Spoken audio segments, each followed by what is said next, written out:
Rob Merrifield is? Well, many people don't or didn't until just recently, but he's been working hard for us in Alberta for about the past year. Very hard, and no one noticed or cared. Rob Merrifield was appointed by Jim Prentice to be Alberta's highest envoy to the United States. Merrifield's appointment was one of those really rare things that Jim Prentice did that I actually thought was a pretty good idea. Merrifield is an experienced legislator. He had been chair of the Standing Committee on International Trade during his time in Stephen Harper's government. He was the right guy for the job. And he is Albertan. He's a farmer from Mayerthorpe even. Starkly different from so many of Rachel Notley's important appointments. Her appointments all tend to be urban activist types imported here from out of province to ride her orange gravy train. Merrifield was the guy drumming up cross-partisan support for Keystone XL in Washington. And he did. He got within 4 votes of having presidential veto-proof support of the project. That's a huge feat in a deeply divided, deeply partisan United States Senate. But he also took the lead on other important issues for Alberta's economy.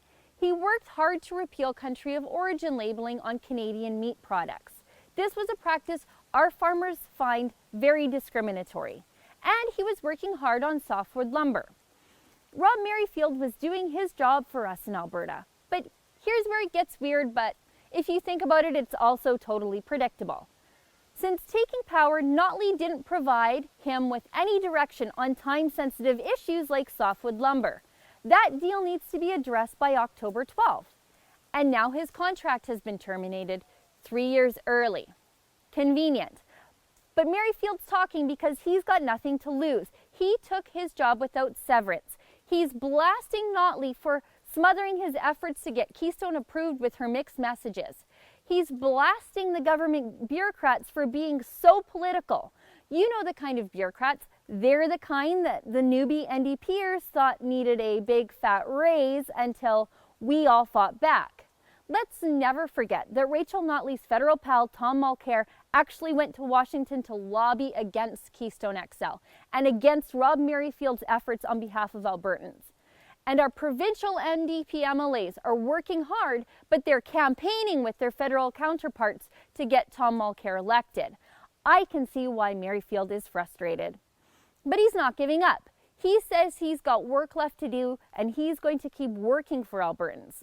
Now Notley is looking to hire, in her words, a professional diplomat, instead of the Albertan who understands this province, our economy, and our international trade. I mean, Merrifield almost got Keystone approved, and Notley can't have that. She says that's bad for us.